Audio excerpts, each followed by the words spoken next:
আসসালামু আলাইকুম, সবাই কেমন আছেন? আলহামদুলিল্লাহ আমি ভালো আছি। চলে আসলাম সুন্দর একটি ভিডিও নিয়ে। রমজান মাসের প্রথম ইফতারি এর জন্য দেখেন কি কি প্রস্তুতি নিচ্ছি ইফতারির জন্য।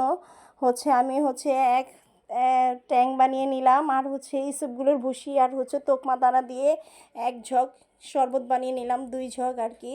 তো এই তো দেখেন শরবতটা আমি আগেই রেডি করে নিয়েছি। আর সব কিছু রান্নাবান্না দেখা যায় এখন আস্তে আস্তে করে সব কিছু রেডি করে ফেলবো, কেননা ইফতারির সময় তো ওরকম কিছু করা যাবে না। এই তো দেখেন আমার মেয়ে কিন্তু সামনে বসে আছে। আর এখানে বুটের জন্য বুট আর আলু রেডি করা হয়েছে। তারপর মুসুরির ডাল, আর দুপুরে রান্নার জন্য মুরগির মাংস, ইলিশ মাছ, সিম, আর লাউ শাক দিয়ে ডাল দিয়ে রান্না করব। আর এই তো দেখেন বেগুন কেটে নিয়েছি, বেগুন বেগুন কেটে নিয়েছি। আর এখানে আলুর চপ বানানোর জন্য আলুর চপ রেডি করে নিয়েছি। আর এখানে সব ধরনের পেঁয়াজ কাঁচামরিচ যা যা লাগবে তা রেডি করেছি। আর এখানে ডিম চপ আছে। আর এখানে কিন্তু গ্যাসের অবস্থা আমাদের। আর আমি একটু চালতার আচারও বানিয়ে নিয়েছিলাম।